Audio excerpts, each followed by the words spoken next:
is classified as work at height. Note, work at height does not include slip, trip, or fall on same level, or walking up or down a permanent staircase. That is why you're walking on a staircase in your office place, in your home, perhaps you're living in story buildings and you have to make use of the staircase. That does not mean you are walking at height, because that is a permanent staircase. And while you are walking on same level on a floor, that you perhaps trip or fall on same level, that is not classified as walking at height.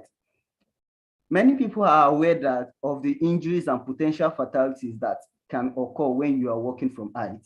However, many people associate from height, associate falls from height as from being high distance, such as roof or scaffolding, or actual two-thirds of walking at height injuries occur from a low level of 2 meters. So let me explain this.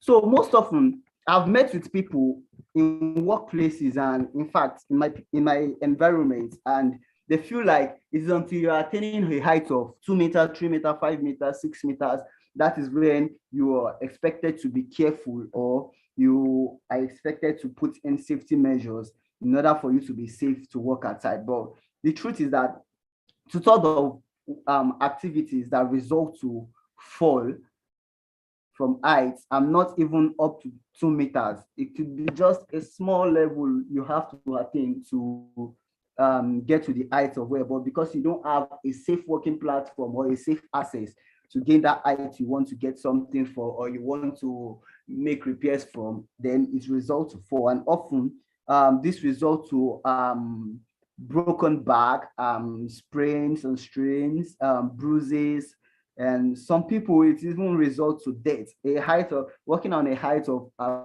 even 1 meter and falling from that height can result to death. You'll be very surprised.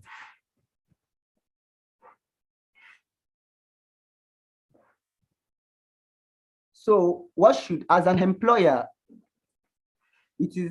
we all know that the health and safety management system, the ISO 45001, is a standard that mandates that it is the responsibility of employer to do some certain things to their employee.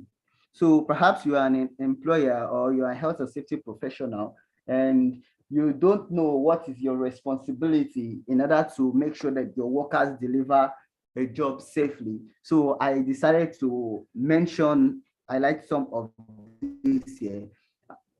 An employer must avoid tasks and operations that involve working at height where possible. So what it states that if it is possible for you not to tell your workers not to work at height, please try to tell them not to work at height. Like perhaps you want to, you're painting a wall and your hand might not be able to reach the top of the wall, but then you can decide to say, okay, instead of making use of a ladder to clean or paint the wall at a height level or at a top level, instead of making use of scaffold or having to put bench or whatever you think in order to attain that height, why not use an extension? You attach an extension to the roller, then you can reach that height by not having to climb an elevated surface, or just do anything you can do in order to avoid work at height as possible as you can. Another thing I highlighted here is minimize the distance and consequence of a fall to the lowest possible level. So this is like saying, okay, you don't have to, there are some jobs you want to do, there are some tasks you want to do, whereby you don't have to get to the top of a ladder before you can reach the height you want to get thing for at, or you want to get a task done. So here is it, you have to reduce the height at which you are working on as possible as you can. Another thing I made mention is use appropriate equipment that can help prevent falls from height. Use appropriate equipment that can help prevent fall from height. Ensure that all employees have undergone necessary training to work at height. I know in this part of the world, we often overlook this part of training. We feel like, is it not just to paint a wall? Is it not what just to climb a ladder in a warehouse and to get stacked objects at height. It's not just to climb the ladder, and we are often just overlook training. So I advise that it is a legal requirement that I'd like to let us know it is a legal requirement that all workers are trained to be able to carry out any activities or work at height. It's not just verbal training. Some people say their toolbox talk is their training. However, it is very mandatory that we document this training, and if possible, issue a certificate of training. Okay, yes, this person has participated in work at height training and is now competent and fit to work at height. However, it is also very important that there is what we call work at height medical fitness certificate. You need to, like medically, they say the higher you go, the higher your blood pressure. So you need to check this worker's blood pressure. Is this person having a average or a normal blood pressure? Because imagine a person that the blood pressure is very high already, having to attain a certain height. That is, the blood pressure is increasing, which could result to what? Medical issue or complications. Mr. Michael. Yeah. Mr. Michael, sorry, I have to stop you. I have to pause for you. I have to pause. So a couple of persons complain that they can't hear. So I want, please, if you can hear the facilitator, please kindly type yes in the comment section. Don't unmute. Just type yes in the comment. Let us know that you can all hear us. And those that can't hear us should actually fix the audio from their end. Yes, you can see. Everyone can hear. So definitely, please fix the audio from your end.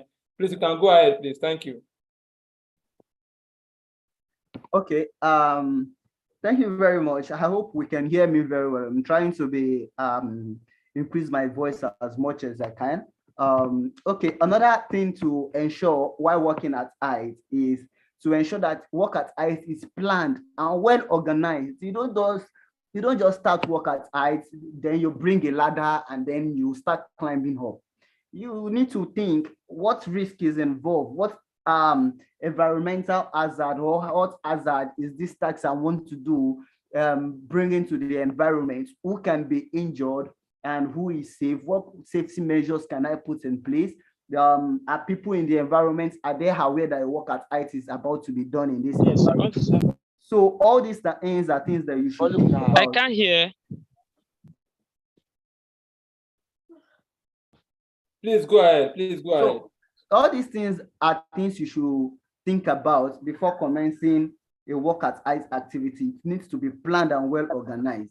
And also all the workers involved in work at height should be informed on the training requirements and what to do when working at height. Another very important thing about work at height, it should be done under supervision. It is very important. Don't do a work at height without supervision. I've seen some workers, I go to some site and they're like, I ask where's the supervisor, and I see the supervisor also working. Like, no, that is not supervision. The supervisor, you should stand at a safe distance and observe if the workers are carrying out this activity safely. That is the responsibility, and to see if they are doing it in alliance with what is required, in what has been planned.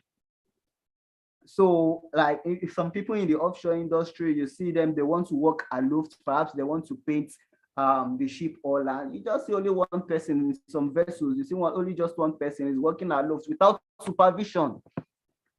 So it is very much important that work at height is done under supervision, because when there is peradventure an accident or something happens, there is someone to raise an alarm, there is someone to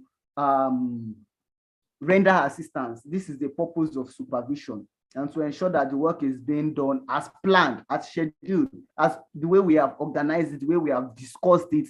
Let's do it this way. And if a person is doing it outside what we have planned, we call the person back to order. That is the purpose of supervision, which is very much important for work at height. Ensure that any risk from fragile surface have been suitably controlled.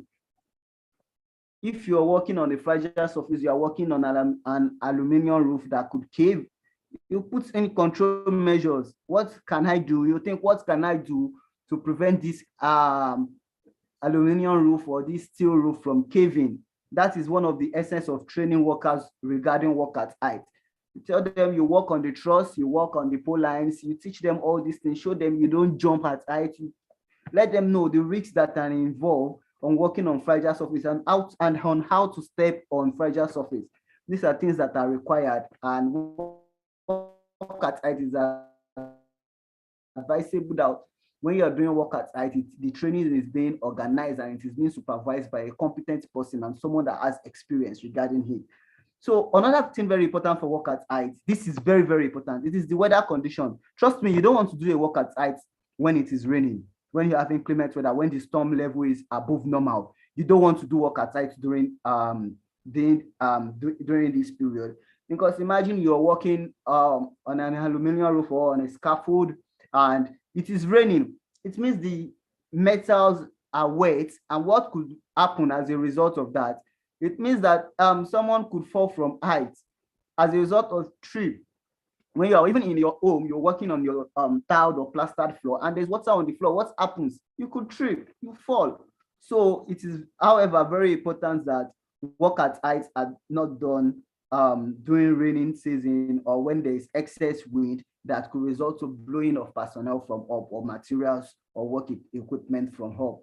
So another thing we should ensure is that the equipment are checked and inspected. You don't want to take an equipment okay, I saw a video sometime. Let me give you a scenario. Whereby it is I think it was on a FPSO where the supervisor or the foreman asked a worker to go up and sight a certain navigational bulb properly because he noticed that it was swinging, and the subordinate felt reluctant, so he just picked up random things without even checking if they are suitable for the job or the activity, and he did not even stack them well. He just started climbing up, and before you know, some of this equipment started falling, and before you know, it hit someone on the head. Before you know, the supervisor was also coming. It fell very close to the supervisor. The supervisor had to look up and shout, "Hey, what are you doing?" And as a result of that, the worker got scared and he lost his balance, and before you know, he fell. So all these things are very important. Organizing, planning, and doing what other supervision and as well training are very important for work at height. Another thing is to ensure that the area is safe. Ensure that you don't want to do a work at height in a place that people often fly, maybe bicycle often pass there, or cars, or people, you don't want to do work at height in that environment without putting necessary control measures in place. However, I've seen lots of people that they are carrying out work at height activities, and the work that is being done is not, how do I put this? Okay, there is no proper control measures. You see people doing work at height, they are put caution tapes. See people, you are doing work at height and you are making of caution tape. What if and you're working in a very busy area and a vehicle is coming and you don't know what the driver is doing? You don't think for the driver. However, it's important that you keep yourself safe. And the driver drives into where you're carrying out the scaffold erection or where you are making use of the ladder, or someone is passing and maybe the loose fittings on his shirt just hang the pinch point or a part on where you're working and it pulls you down. So it's very much important that apart from being done under supervision, there's what we call hierarchy of control, which is meant to be implemented and very much important for work at height. Avoid it where possible, ensure engineering control. You don't use caution tape.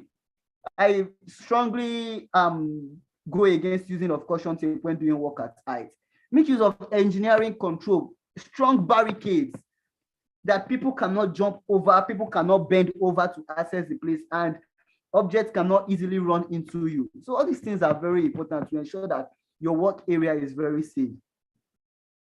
And also, the last but not the least is to ensure that take any necessary precautions and remove or minimize hazard and risk. So going forward, note, when working at height, it is important that employees also take responsibility for their own safety. Okay, now you don't say, it is the responsibility of my employer to provide harness belts for me, but because the employer has provided the harness belt, you did not don or wear the harness belt properly, you saw a loose fitting on the harness belt, you did not make complaint. All these things, you need to take responsibility for your own safety, because at the long run, you find out that your own safety is in your own hand. You are responsible for your own safety. So don't say because it is a legal requirement that an employer should do this. However, it is very important that an employer provide all those things. Provide a safe workplace, provide a safe working equipment and other, but it is your own responsibility to make use of all those things and to ensure that you are also safe. Because trust me, when the accident happens, you are the first victim of the injury. So yeah, I mentioned responsibilities of the employee. There are probably more than this, but this is what we have here for now. Comply with all work at height regulations. So as a person that is carrying out work at height, or as a supervisor, make sure that all your employee or your workers, they know the regulations. They know the regulations of work at height, local or international standard. It depends on your company's policy. Your company could have a regulation or a standard for work at height. Ensure that they know these things. The second is ensure that they are not under the influence of alcohol. Trust me, nobody wants to do a job under the influence of alcohol, because someone that is working under the influence of alcohol is not in his normal sense of mind. Is either overdoing things or doing things. He cannot see properly. He does not have the stamina or balance, and he's just misbehaving. So you don't want to do work at height under the influence of alcohol. So however, it is advised that you do alcohol test. It might not be regularly, but a random alcohol test to let workers know that, hey, we are watching you. We have a zero alcohol policy, which many companies have these days. The third one here is ensure they correctly use any working at height equipment, resources, and tools.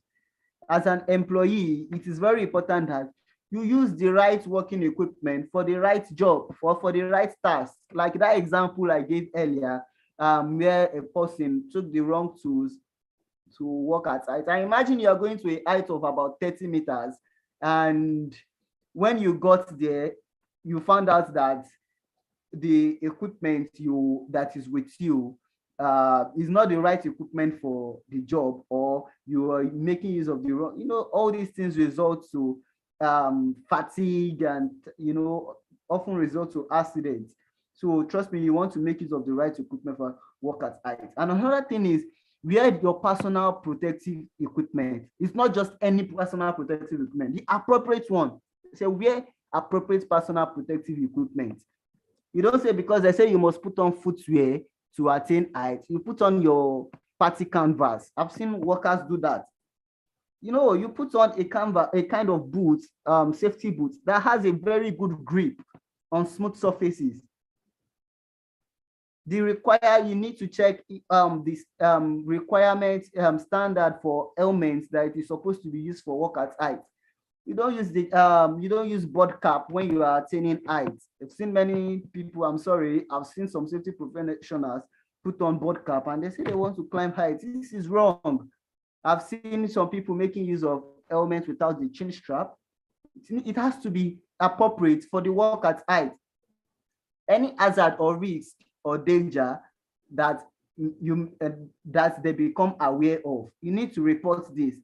Perhaps during the risk assessment, that you did not see a certain hazard which was not taken note of, or this hazard was not there during the risk assessment. And imagine you're doing a work at height and they are making use of a machine very close to you where there is noise, or maybe they told you, okay, we are not making use of this generator, and eventually during your work activities they are making use of a generator, which means the generator is vibrating, the ground is vibrating, your access platform is vibrating, the noise is affecting your ear. So you need to make sure that you make use of the appropriate equipment and also report all hazard that can result to danger or anything that can result to accidents at work at height. The last but not the least, attend any training. I've seen workers, they don't want to attend toolbox talk. Sometimes for some sites, I go as far as, if you do not attend toolbox talk, if you do not attend trainings that we conduct for you, you are not allowed to do a work at height activity, because it is very important. So now that is all the previous, what we have been talking is just a summary, what is required, what you should not do, when you should know you're working at height, all these things we have. So now going into emergency response plan, emergency response for work at height. So what is working at height rescue plan?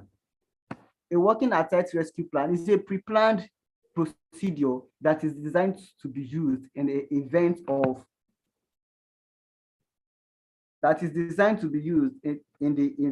of fall from height. Any company, business, or workplace where employees work from height should have a rescue plan in place. It's not just for workplace. Sorry, I put this definition for workplace, but this is even in your home. When you are doing a work at height, you should have a rescue plan, emergency response plan. What will I do? You might, even in your house place, you might not have to document it. However, in workplace, it is very important that you document these things. But you need to know what to do. You need to be prepared. You need to be prepared to respond to emergencies when fall from height occur, when objects fall from height and it results to injury or something. You need to know what to do. You need to be prepared mentally and physically. Put in all equipment in place that is to aid you to respond to emergencies. So what is an emergency? This is an occurrence that requires immediate response. That is I don't want to start giving long definitions, so I make it very brief. To require immediate response. Some people, I was discussing with someone, I think last month, and he was like, Mr. Michael, please, what is an emergency? And we're sharing ideas, what we think is the best. And however, I told him, as a safety professional, we prepare for emergencies, and we prepare for accidents. And it is very important that all these things we know what to do when they happen, so we are not caught unaware or unprepared. So now, what is an accident?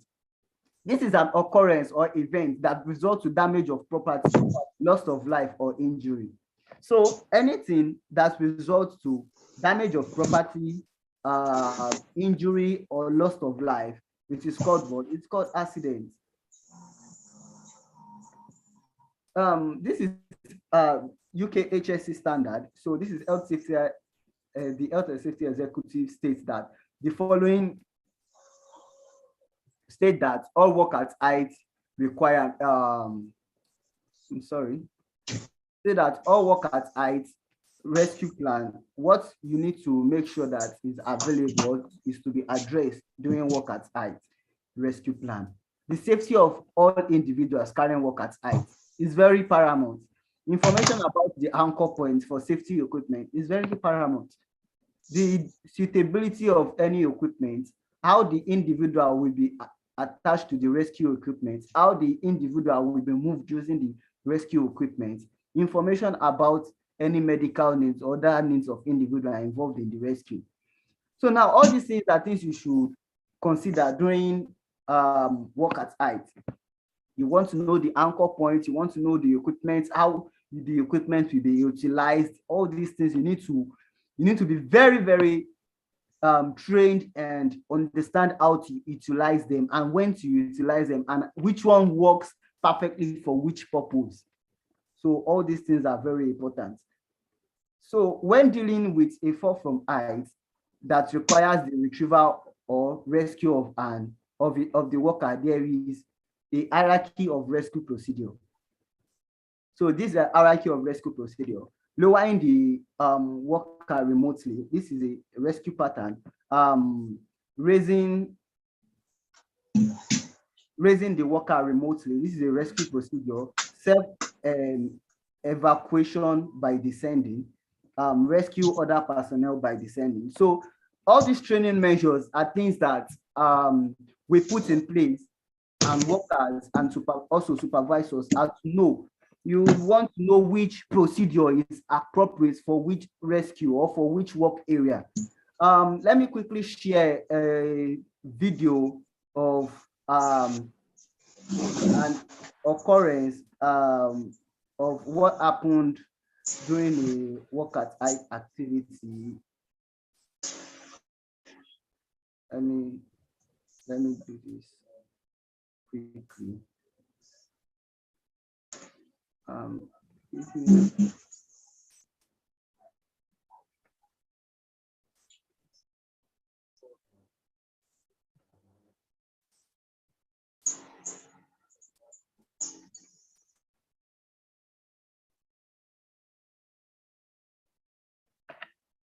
Please go ahead, Mr. Michael. Please go ahead.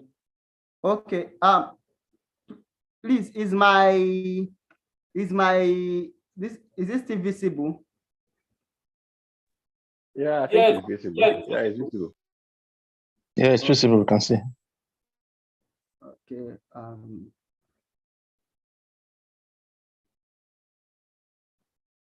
Okay.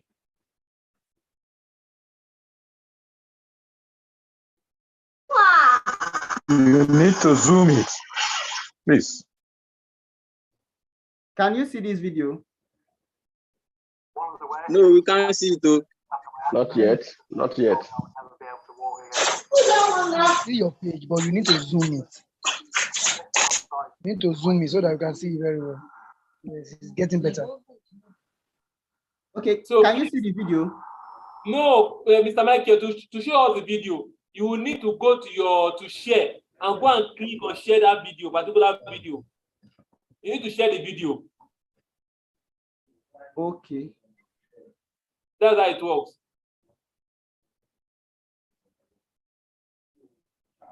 So you would have to exit this presentation, then share the video. You can't share two things at a time, I suppose. Yeah, that's correct.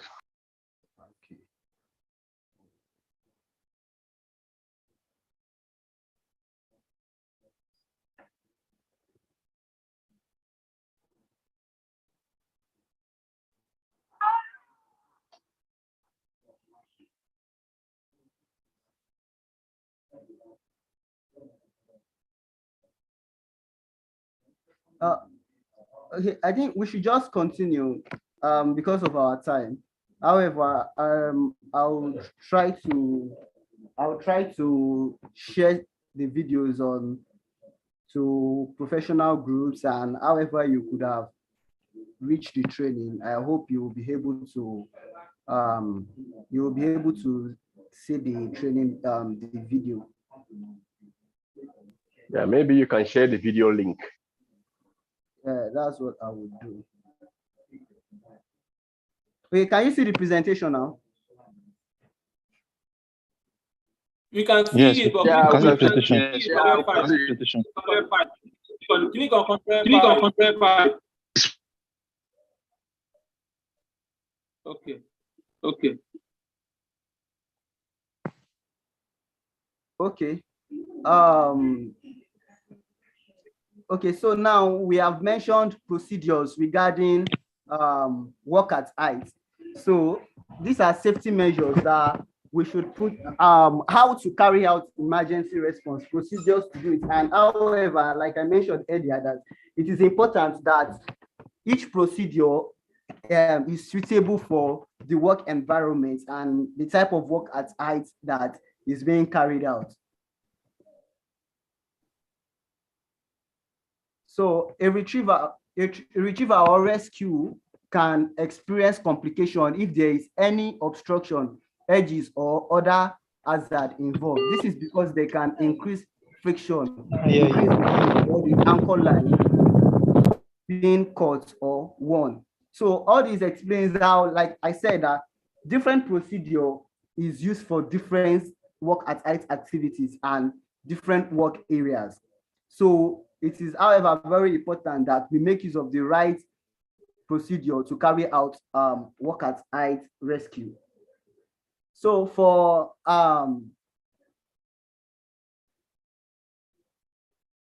so when carrying out work at height rescue plan, you must do these things. These things are very important.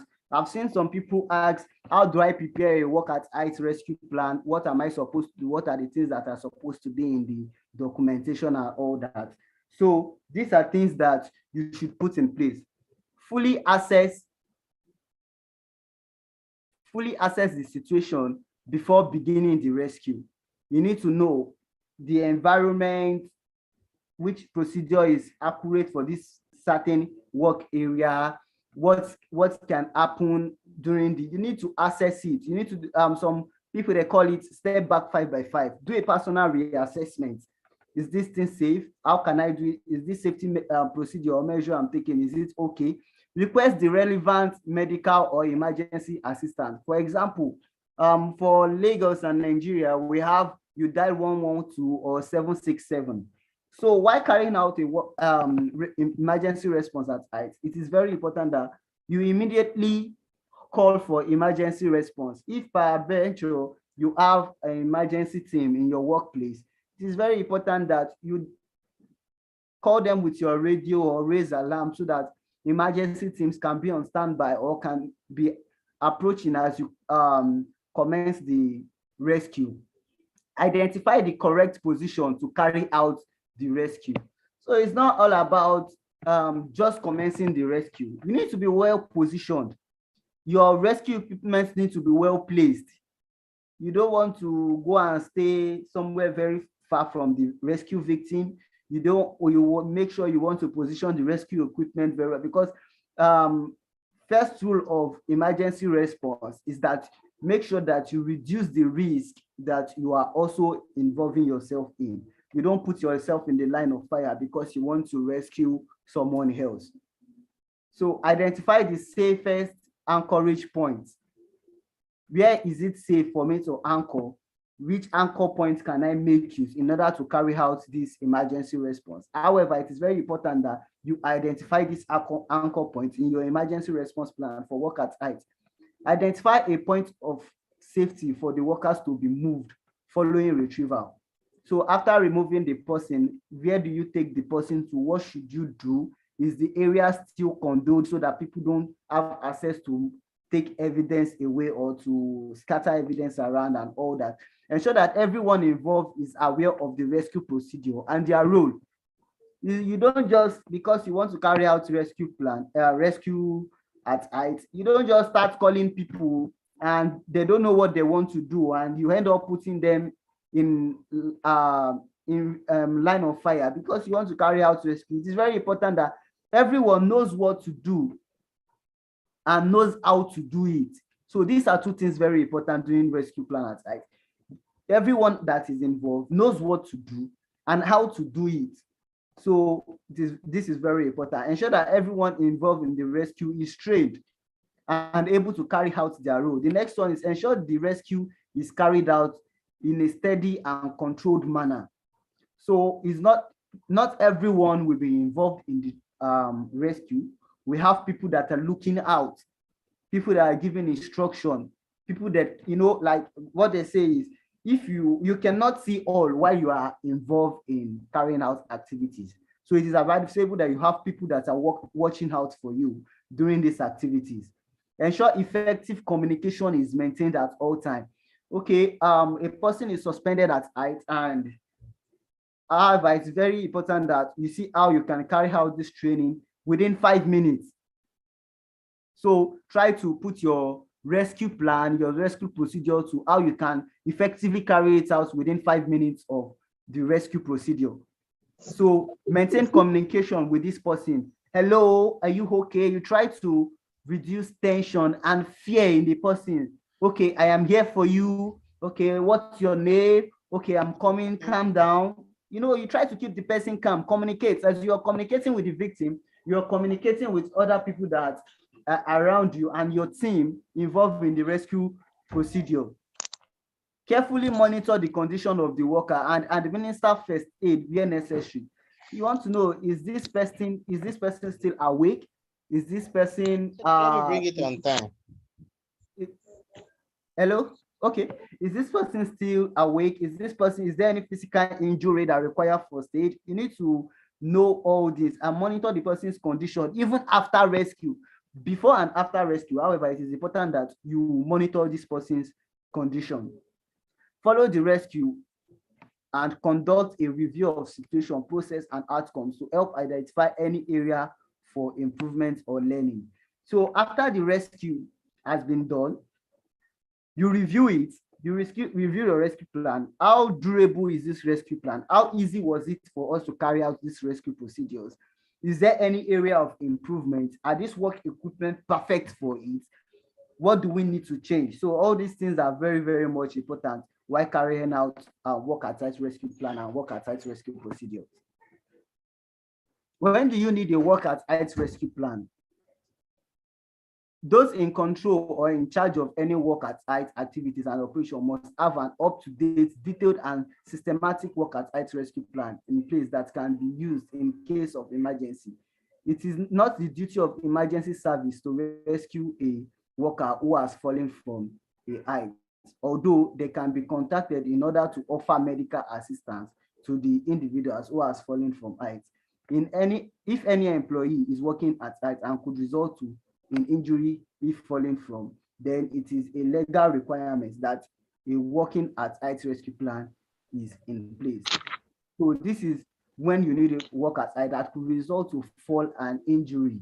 So it is very important that you have a rescue plan on standby and rescue equipment on standby, very close. You don't say you want to make use of a MUP and your MUP is like in the third warehouse and where they are carrying out the work activities is here about almost maybe 500 meters away from where the rescue plan is to be carried out or what the work attack activities is being carried out. So it's very important that your rescue equipment are on standby. No, like it.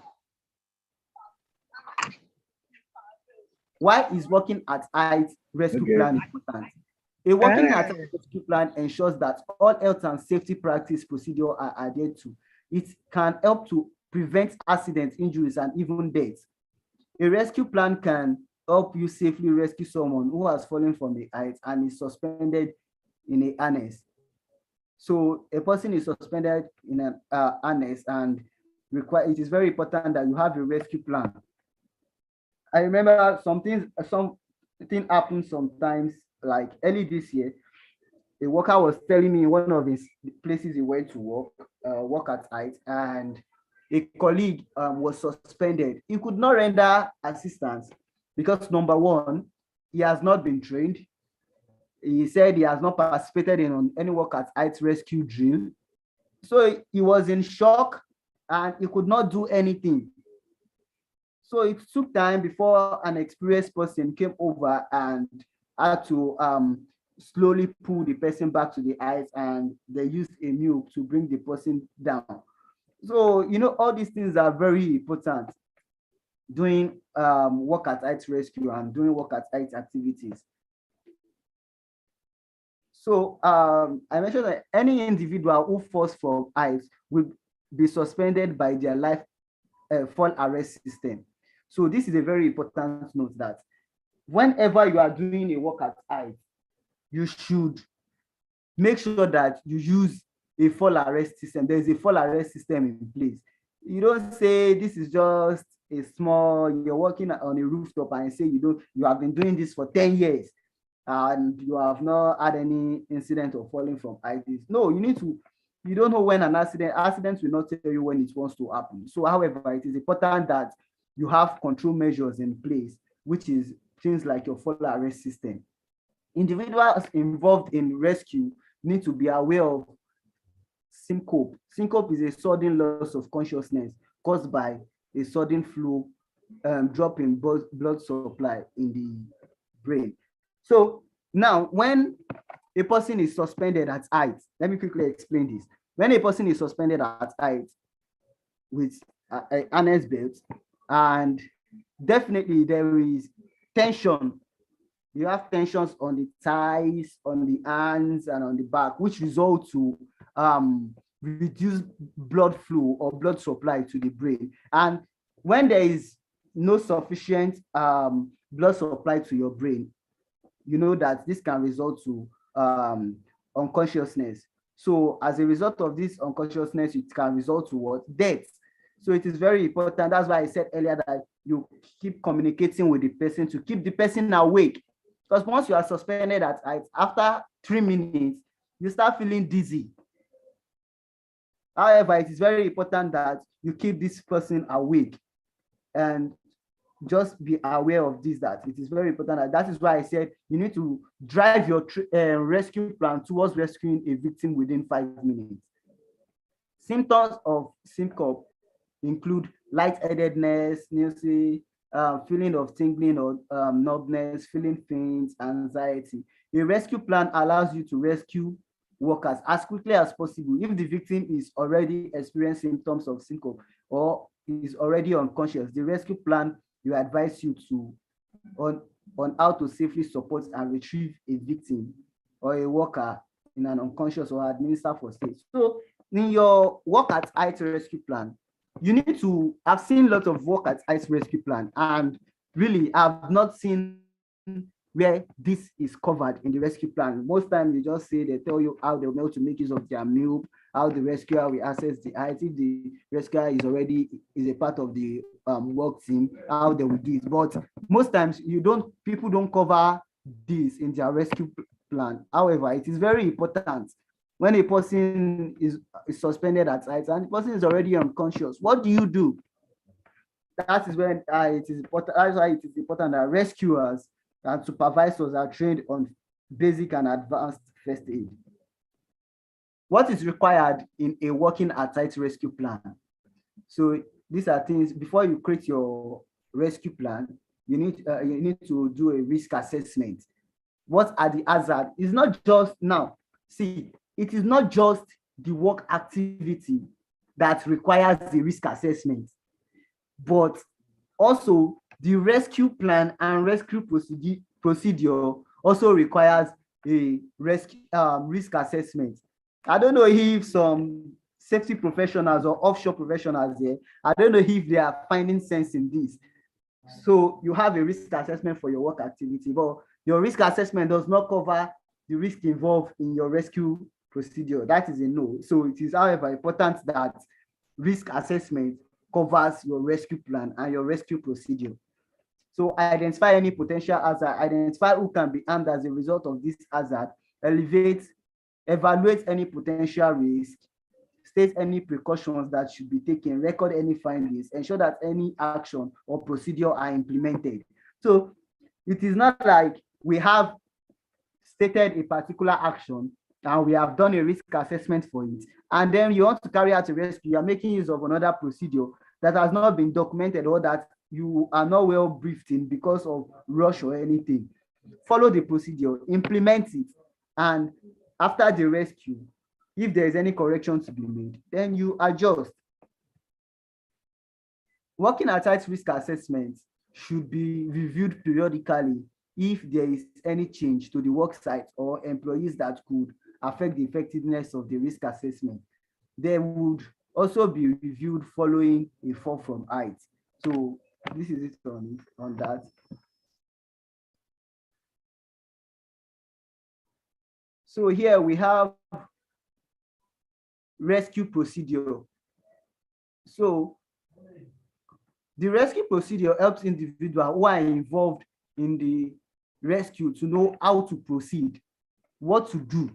We have making mention of the procedure, what procedure is advisable for a certain site, a certain work area, a certain height of fall and all that. So these are rescue procedures. When designing a rescue procedure, there are certain factors you should include. How will a rescue system be chosen? It is important. It is possible for multiple individuals to be, is it possible for multiple individuals to be involved in this rescue? If it is, you know, the number of people that is required to carry out this rescue procedure, you know, if there are 3 persons, if 1 person is okay, if, you know, you need to know this. It is very much important while carrying out or while creating a rescue procedure or implementing a rescue procedure during work at height. Where will the rescue equipment be located? Yeah, I made mention of this earlier, that doing rescue or while preparing your rescue plan and rescue procedure, you don't want to go and keep your rescue equipment in about 50 meters or 30 meters or even 20 meters away from your work area. your rescue equipment are supposed to be very close as possible to your work area. That can be in a area where it can be easily accessed. This is very important during work at height, rescue procedure and rescue plan. Is the person carrying out the rescue plan able to assess the situation? You need to be sure that the rescuer is skilled on personal risk assessment, decision making. It is very important while doing this. Are there any risk to the rescuer during rescue at height or rescue plan? You need to know if, okay, could this person swing and hit another object, whatever hazard or risk that might be involved in the rescue procedure or rescue plan. The person needs to be aware, and you need to see how you can go around it, that the rescuer is kept safe and the risk level is reduced to be minimum during rescue procedure. Rescue equipment. So these are some image and names of some rescue equipment that we use during work at height. Note that you don't just go and pick up this equipment. You need to be trained on how to utilize them. So this is one here. We have a descender device. We have a harness belt. We have ladder. We can use a ladder as well for rescue at height. We have a MUPE, mobile elevating platform, a work platform or a platform. We have an anchor. These are anchor points. This is an anchorage you use for working at height. So it is part of working at height equipment and working at height rescue equipment. So we have a rescue lifting device. You don't want to, I've seen a lot of things. Someone is suspended and eventually is unconscious, and you want to lift the person and you are putting the person on your shoulder. Come on, that's a no. So it is, however, advisable that there is a lifting device. This some people call this lifeline, some people call this retractable lifeline, some people call this initial reel. So this is very important. This is very important for you to have on your work location, and also to know how to use it during your rescue plan and rescue procedure. So we have cranes here. We have man baskets. This is another equipment for work rescue at height. We have this tripod, man lift tripod. You can use it for confined space, rescue in confined space. Like I said, confined space can be regarded to work at height as well. Please, if we have questions, because our time is fast spent. If I have questions, questions start coming in the chat box. When considering what equipment to use for a rescue, you must consider whether you need to lower the worker or lift them up. Okay, do you want to lift the person back to the safe working platform, or you want to lower the person down to the to a smooth surface where it is safe for the person and where other rescue and medical assistance can be rendered? So you need to decide this in your rescue plan, and you need to see how you can go around this.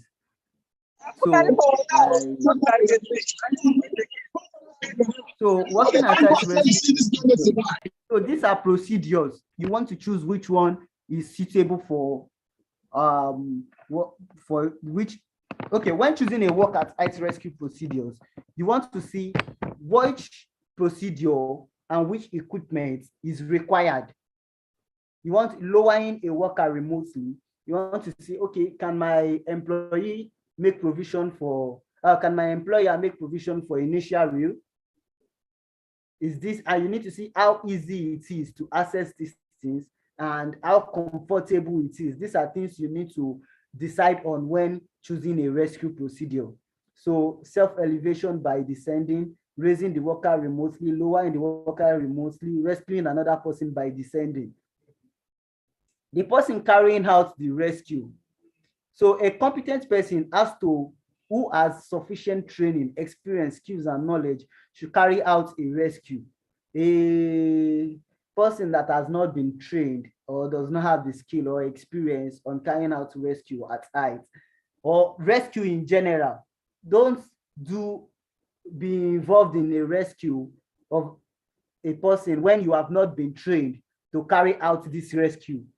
You know, it is very important because you don't want to put yourself in line of fire or end up injuring yourself. Or I've seen situations whereby the first victim was rescued, and the person who has not been trained, who just out of being a good Samaritan, ended up dying or getting more injured than the first victim because you have not been trained. So it is very important that every personnel that is going to be involved in work at height rescue procedure or rescue plan or work at height rescue in general or any rescue should be trained on how to carry out different type of rescue procedures. This include training and skills, anchor assembly, inspect all equipment, how to inspect work at height rescue equipment, how to install anchor, how to identify potential height hazard, implement any work at height hazard control process, organize and roll fall protection and rescue procedure. So these are things that a skilled and trained work at height rescuer should know how to do. Note, it is the responsibility of the employer or manager to inform the trained or specified rescuer if a change in the rescue equipment or circumstance occur.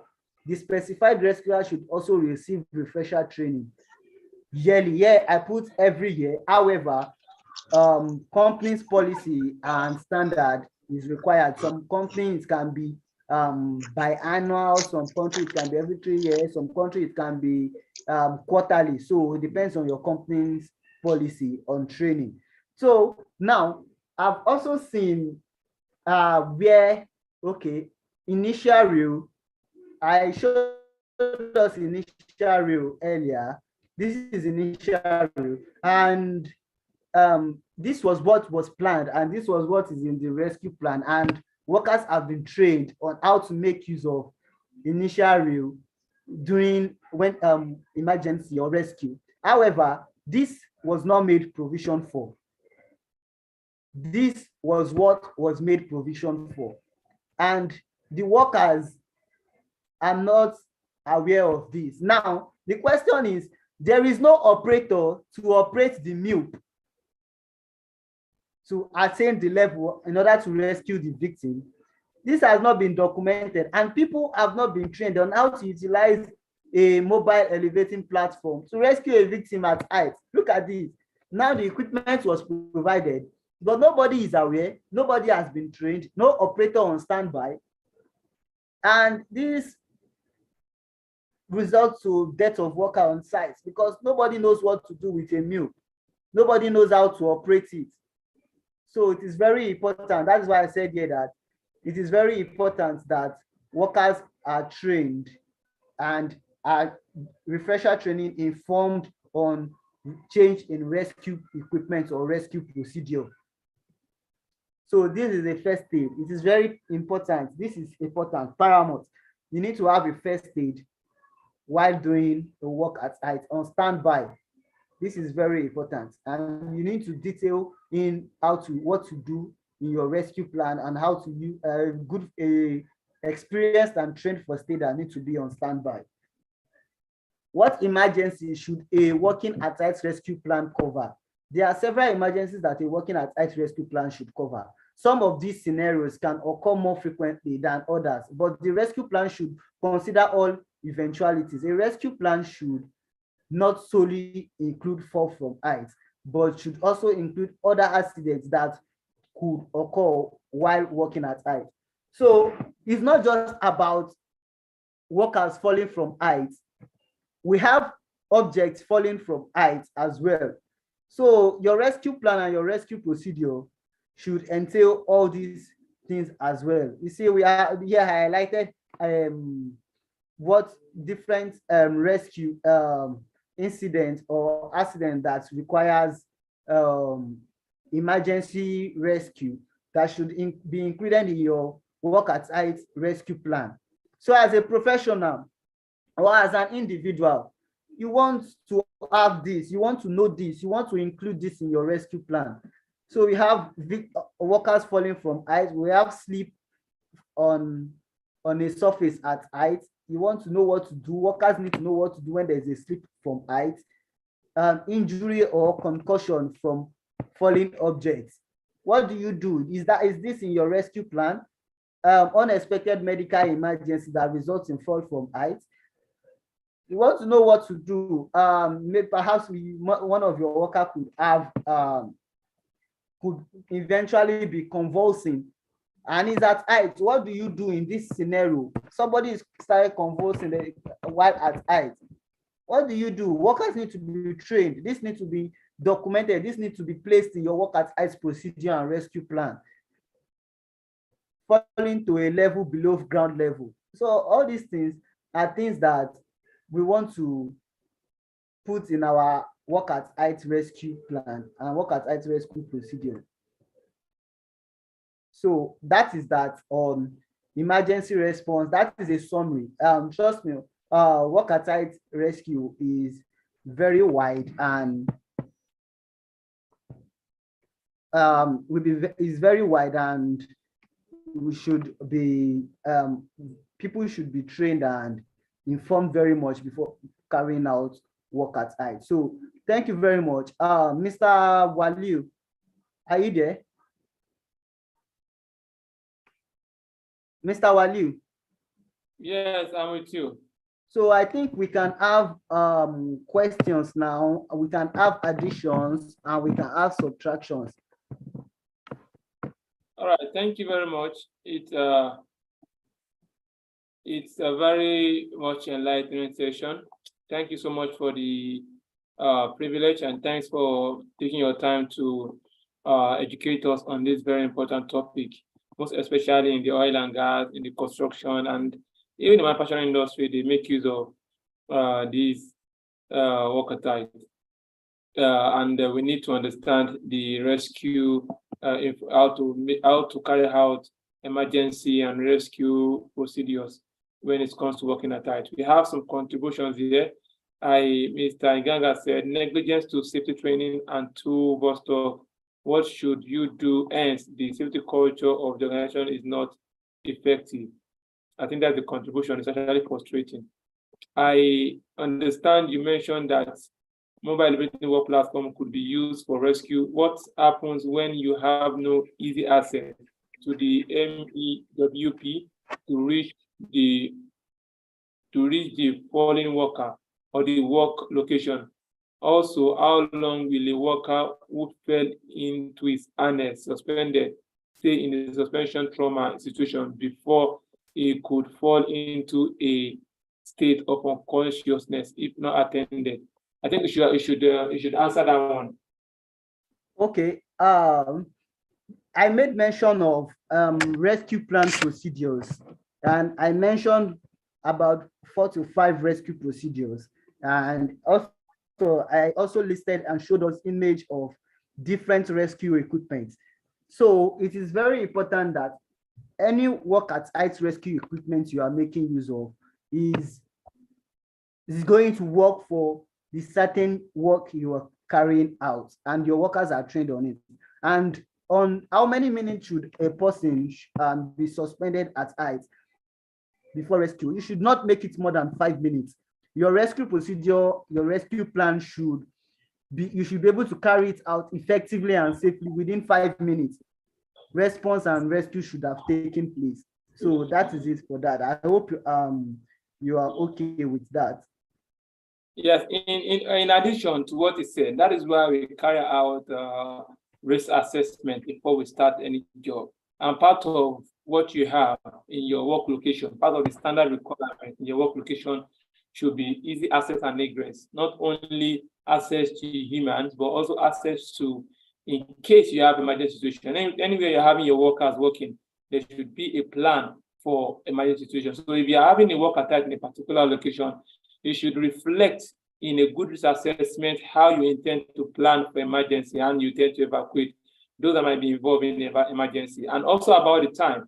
The maximum is 5 minutes. And I think sometime ago I read it somewhere that it takes someone 4 minutes, I think 11 seconds to go unconscious. Or like we know, we have the different human capacities. Some can be lesser, some can be lower.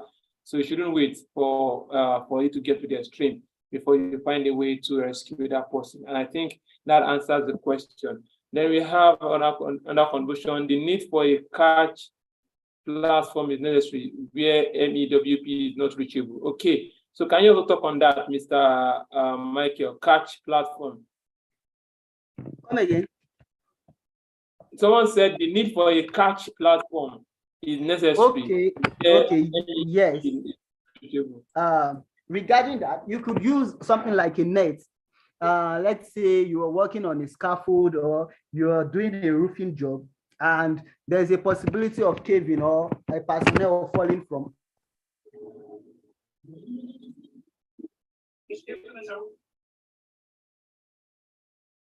We can't hear you again. Am I the one? Am I the one who can't hear Mr. Michael? No, it's not only you, Walio. Okay, I think Mr. Michael, we've lost you. So I think in about the catch platform, like the person rightly said, the brother said the need for catch platform is necessary. A catch platform is just, I think, is more like a net, like that can be used in case you want to rescue someone and the MEWP is not reachable. That catch platform can be of good effect, which is actually very correct. Then is MEWP a cost? Is MEWP option for? Is MEWP a cost-effective option for rescue? Okay, talking about the project, because when you want to talk about MEWP, you should be talking at a broader sense of the project itself. And project comes with the budget. And I believe that for a project that requires a height that could require emergency, you look at what is reasonably practicable. If the risk assessment says that you need to get MEWP, it won't be cost effective for you to have a project of 5 million or 10 million naira, and you are getting a MEWP for a work that will last for 5 or 6 days. Because even to rent it, we are renting it, we will cost you some money. So you do your cost analysis together with your safety analysis, and you put your safety controls in place. And for emergency situations, you look at what is cost effective and the height you are going to and what is best applicable. But if you're having a big project that requires you to build like a vessel, like if you are building all these, what are they called?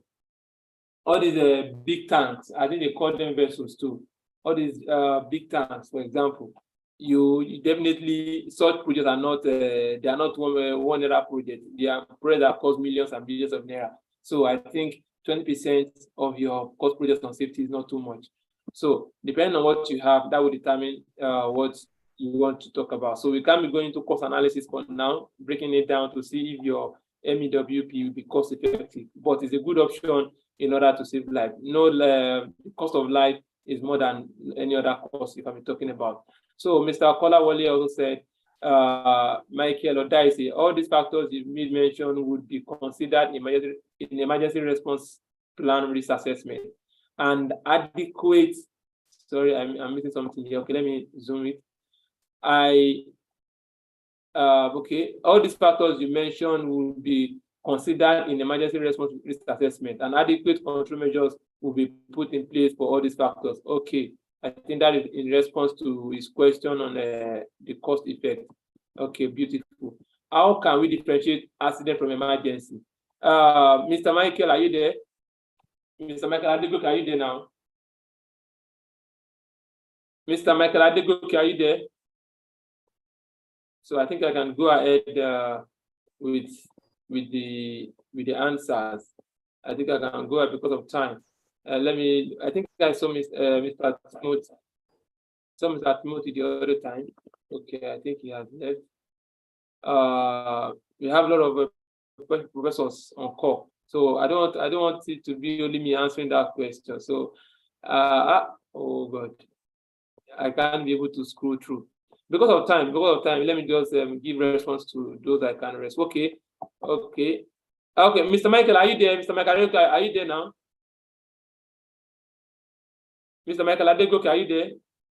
Yes, I can hear you. Okay, now, so we are having some questions. I want it to be you responding to those questions. Someone asked that the difference between emergency and one other thing, emergency and accident. Oh, I can't scroll up again. What's happening? Okay, well, how can you differentiate between accident from emergency? How can you differentiate between accident from emergency? Okay, I think I defined that earlier during the session, that I defined what an accident is. I said an accident is an occurrence that results to injury, loss of life, or loss of property. An emergency, I defined it as simple as an event that requires immediate response. So many people have different definition, but that's the simplest definition that will not confuse you, trust me. So I hope that is fine. Okay, and in addition to that, emergency is what you do after an accident. It's as simple as that. Emergency plan or emergency situation is what you find is where you find yourself after an accident or after an incident. So that is that. So in my opinion, everything about work at height training is 20% theoretical and it's practical. Actually, it's not only about work at height. Every training in itself, even in school, what we learn in school, everything is 20%, the Pareto principle, everything is 20% theoretical, the 80% is impractical. So it's a generic, is a generic principle. It seems 5 minutes is practically impossible to complete a technical rescue. Well, depending on how well you're able to do your drill, that's why drilling is very important. I was excited to see, for our facilitator to talk about drilling. So carrying out drill, you need to work with time. If 5 minutes are practical, they said maximum of 5 minutes to rescue someone.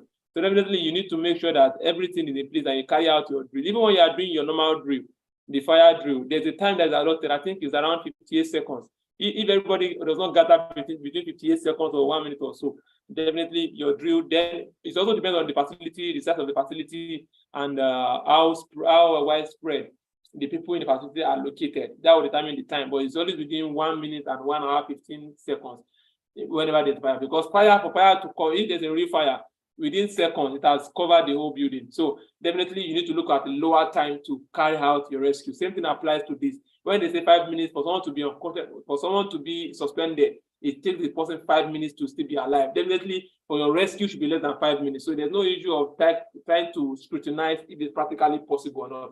Carry out your drill, develop your plan, look at how best you can move your rescue equipment closer to the work location, centralize it to your work location, to where your work at height is done. That's where you have your, once again, we talk about risk assessment.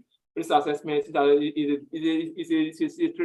a complete training on its own, because we don't know what is actually embedded in the risk assessment, and these are part of those things that should reflect in a very good risk assessment. So someone said it takes about 12 minutes for a falling worker to survive an unconscious state. Okay, is it falling, a worker that has fallen already? That means that rescue plan should be effective under 5 minutes seated. Okay, if someone that has fallen already on the ground, we are talking about someone that is suspended now. So I think someone that is, so even when I was doing my training, then what I had was 4 minutes, I think 11 seconds average. So 5 minutes is freedom. So it's not, I don't know where Mr. Inibehe Okun. Please, can you tell us about your 12 minutes that you just said, sir? Is Mr. Inibehe there? Okay, let's continue because of time. Thank you for the presentation. Please, when there is a suspension trauma involved, what position would the victim be placed to keep the person safe before further medical support arrives? I think this has now become a first aid issue. So that's the proper first aid training. But I know that when someone is unconscious can be caused based on many reasons. But there's what we call a recovery position. That is to the right or left of the person, and they're raising the leg up and the like. So we can learn more about first aid procedures, emergency. So you put the person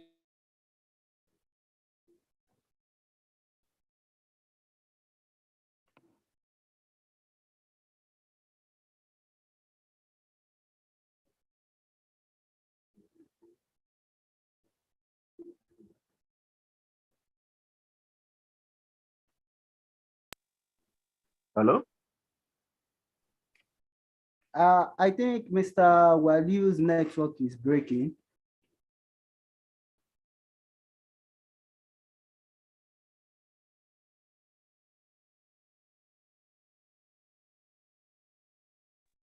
Comes. I want to quickly ask a question if I'm given the ground to do so. Thank you. Okay, please ask your question. Mr. Waliu's network is breaking. Ask your question.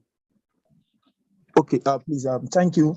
Well, this training or this call is actually an eye opener for me because I work in a manufacturing environment, and our fabrication team, maintenance team, work at some certain height. Well, I never thought of, okay, if they fall or if they are being suspended at a height that is not accessible by a ladder.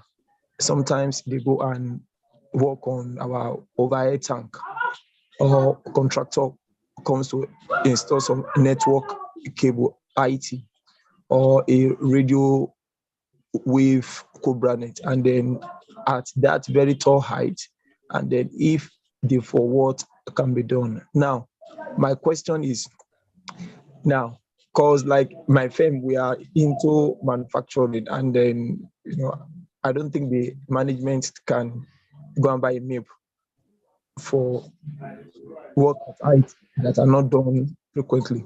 Now, can we use, well, because I know for forklifts, you cannot stand on the forklift because it is against the work practice or the procedure that comes with forklift. So maybe when an employee is suspended in air, can you quickly use a forklift, putting a pellet in the fork as a platform,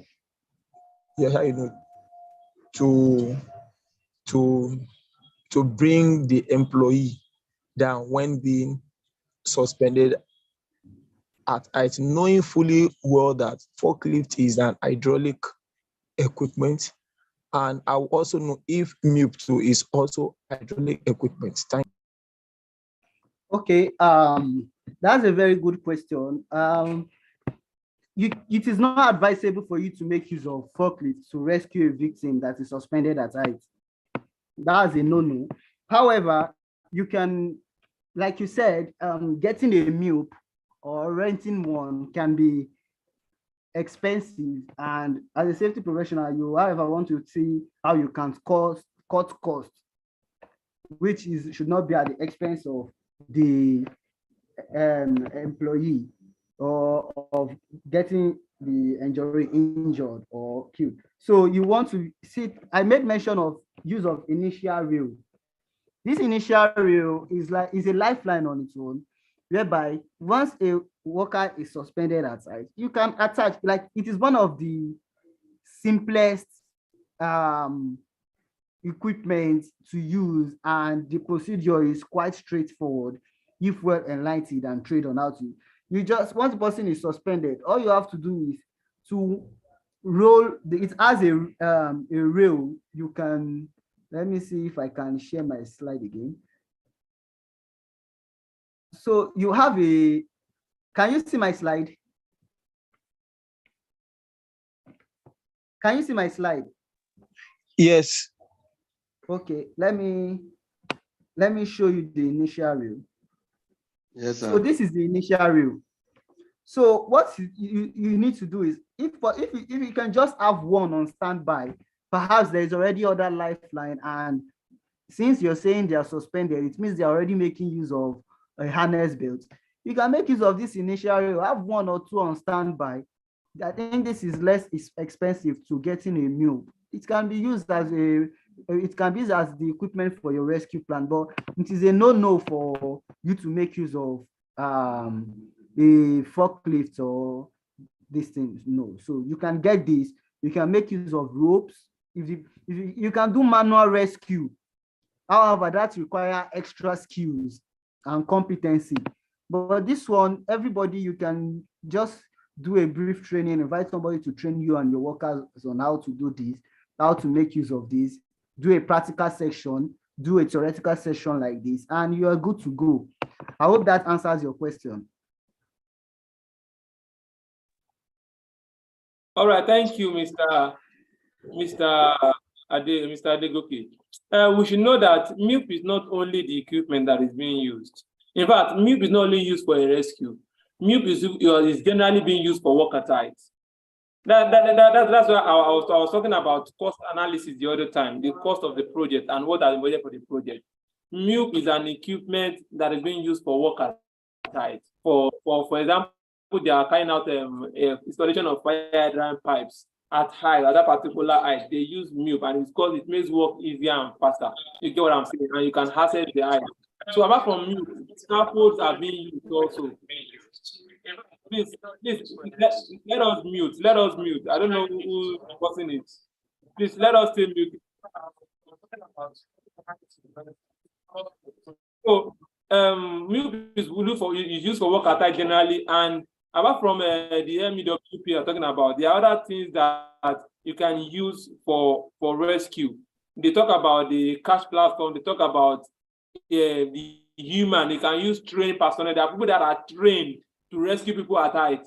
Even when with a scaffold, they can train the person. They can suspend the person and drop the person from wherever he is down with the use of whatever equipment. So there are a lot of things that they use. And if you are following the training, he has mentioned a number of them.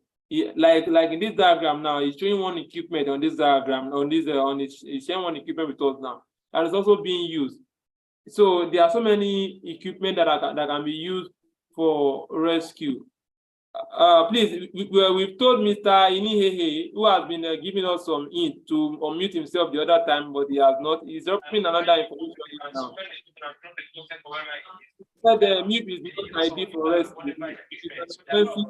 Device can be better. I don't think Mr. Okon is actually get what you are saying. We know you are not buying it only for rescue. You are buying it for what?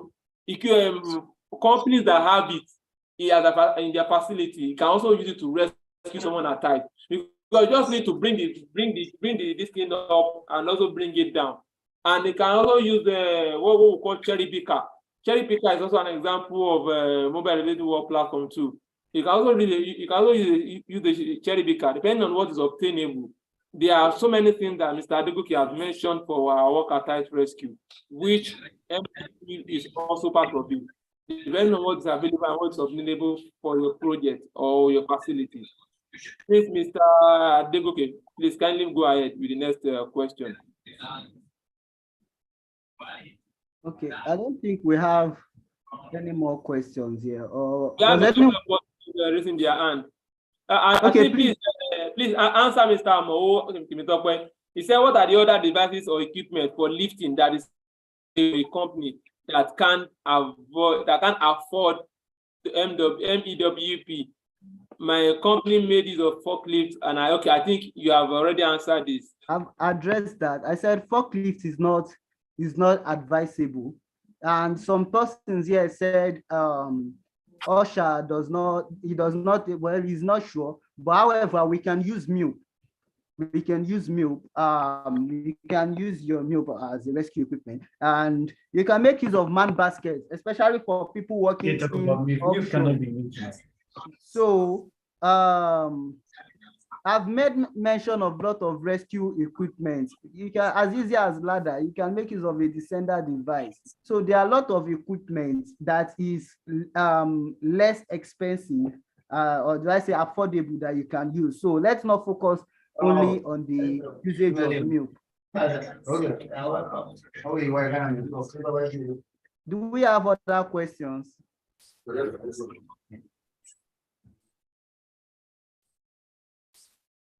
Please, Mr. Kolawole Ayola, please kindly unmute, sir.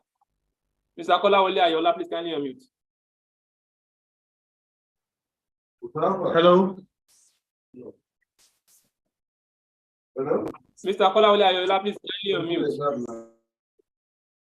Please, Mr. Okon, we told you to unmute. Good evening. Thank you very much, gentlemen. Sorry, Good evening. Good evening. Please, Mr. Kolawole, hold on. Mr. Okon, please go ahead. Mr. Kolawole, hold on, please. Mr. Okon, please go ahead. Mr. Okon, please go ahead.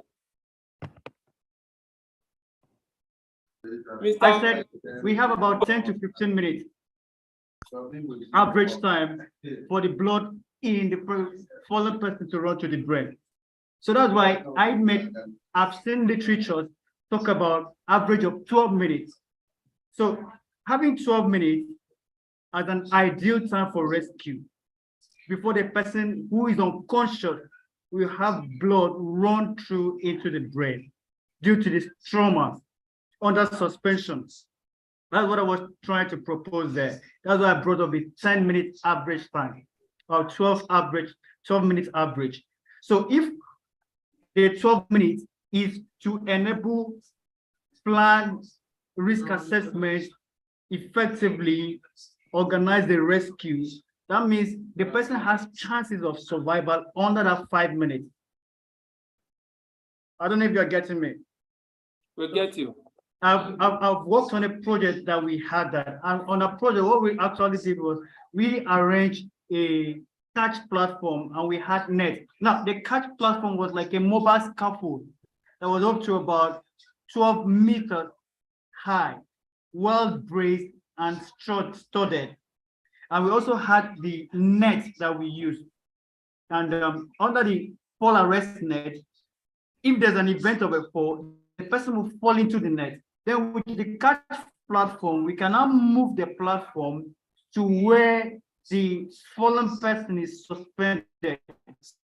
Since we cannot use a mute at that location because it was inside the building, and we cannot use the mobile elevator platform in the building. So that was our plan. And secondly, we also had that gotcha device, because I made mention of the gotcha device, where we can go up, the rescuer will go up, anchor the gotcha device on the lifeline, and release it with the person in tandem. The person will be released downward gently until he gets to the place that he can be detached from the lifeline and the fall arrest system. So that was our plan for rescue, where we had a project that was about 30 to 40 meters high. So it's just that a trained person needs to be available that can do the rescue. And like he said, like Mr. Degoge said, the trained person had to be retrained on and on and on for the whole thing to be effective. So after the whole thing, we had a review of the plan.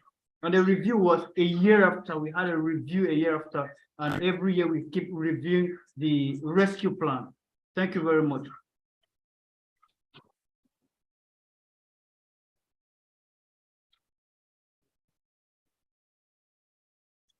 Are you still there, Mr. Okon?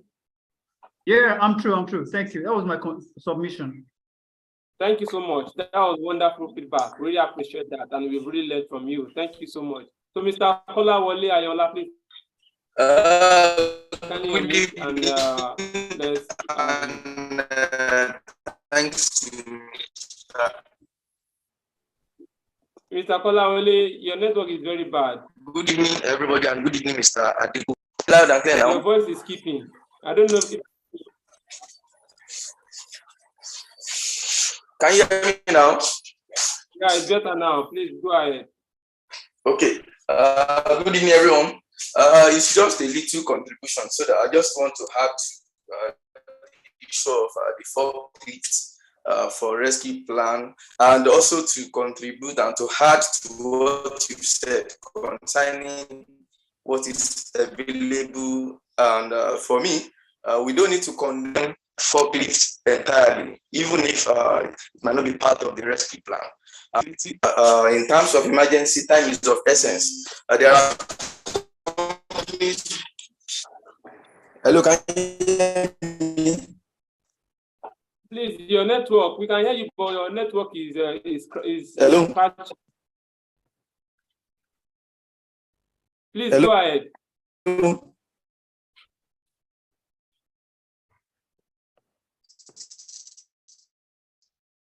Hello. Yes, please, Mr. Kolawole, let's have another person. Let's have another person.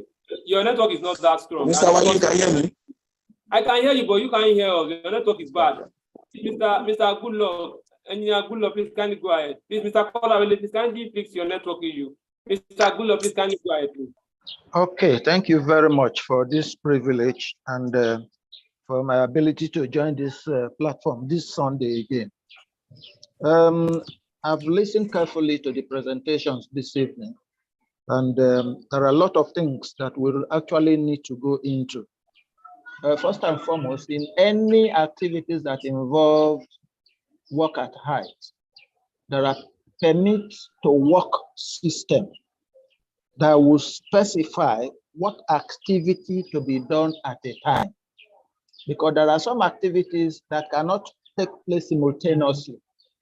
You have to keep those on and see that you follow up to see that every activity is safely and successfully carried out. So PTW, very, very important. So in the PTW, you are going to refer to your risk analysis, maybe every other findings you made, and that is the control measures for those systems. And there must always be supervisors, either safety watchers and all that, watching every activity and follow up. If there is anything that will lead to incident, you have to give them a stop work card so that any anomaly that is found will be put in place first before you continue the job. Then the other area of drills, I observed that there are some establishments that does drills once in a year. Some does drills twice in a year. I think that should be an anomaly to me because of the activities that goes on in such establishments. So drills should be often, and that will make everybody learn exactly what is happening. And everyone that is on site must have to be involved in every drill activities. And people will be shared into various teams, fire teams, recognizance teams, first aid teams, and so many of them that are there. I think all these two, we have to put them in place to see that all our work be free of incident, fatalities, and accidents. Thank you very much. Thank you very much, Engineer Goodluck. That was a good one. Thanks for your contribution. We appreciate that. So, Mr. Kolawole, have you fixed your network so that we end it for today? Mr. Waliu, I posted something for you on for the group. It's on the WhatsApp. Okay. Sorry, the network is bad here. I posted something on the platform. Apparently, a man basket can be attached to a forklift, and it can help in rescue, considering what is available and applicable in the facility at the time of emergency situation. Remember, time is of essence. Well, I will do my research on this, but I believe that this is what we call makeshift. It is a kind of makeshift, and makeshift is not encouraged in health and safety.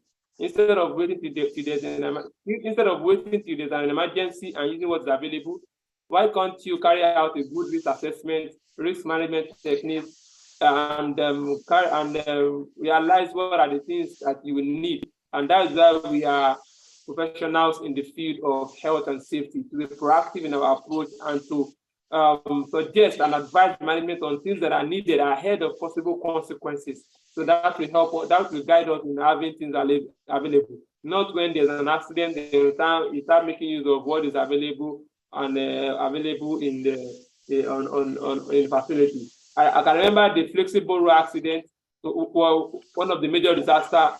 Who is making this? I can remember the flexible road accident, one of the major disasters that happened in the world. It was one of the contributing factors, which is major, was the use of makeshift. They were trying to connect a vessel 5, I think vessel 5 and 6. I think it was, I think 4 and 5 or 5 and 6, and they're trying to join them together. because there was a sense of leakage, a sign of leakage. So they removed the connector, the pipe that connected it, and they made it, and they used the makeshift, which led to a major disaster that would have killed a lot of people. But thank God it happened on the weekend where there are lesser people at work, but most people at work died on that day. So please let us be careful of makeshift. It's not encouraged in health and safety. Thank you for your contribution. I think this is where we learn it. This is where we end it for today. Mr. Abdelhamid, you are just raising your hand now. You didn't raise your hand before, and if you continue like this, people will keep raising their hand after someone else has spoken up. Please, we have a question. Please, after Mr. Hamid, there's no other question again. Mr. Hamid, Abdelhamid, please, do you have a question or contribution, please? Okay, yes, I just wanted to contribute on the aspect of the emergency first aid you mentioned. Yeah, very good. When the person is unconscious, yes, when the person is unconscious, you check if the person is breathing by putting your fingers on the person's nose. If you feel warmth, then you will know that the person is breathing, then you put the person in recovery position. But when a person is not breathing and is unconscious, then you will do CPR. So that's the difference. Okay, that's very good. Then you can just, if the person is lying down, you can look at the chest rising also. The person may be breathing. So that's just what I wanted to contribute. Thank you, sir. Thanks so much for the addition. In fact, I skipped that unknowingly. Thank you so much for reminding us. So before you put on recovery position, you check if the person is breathing. You check the pulse. If the person still have if there is still a pulse activity, and if the person is still breathing, then you put on recovery. If the person is not breathing and you can't feel the pulse, you carry out CPR. 30 compression and 2 wonderful kisses. How do they call it? So thank you very much, everyone. Thank you for being a part of this session. We really appreciate you. And okay, I think you're having some contribution. Thank you for the contributions. And if man basket should be considered, ensure to securely attach to the forklift because pneumatic system of forklift could fail during the rescue operations. Also consider weight factor. Yes, weight factor, the center of gravity, distribution of weight, all these things, the slope of the slope of the ground.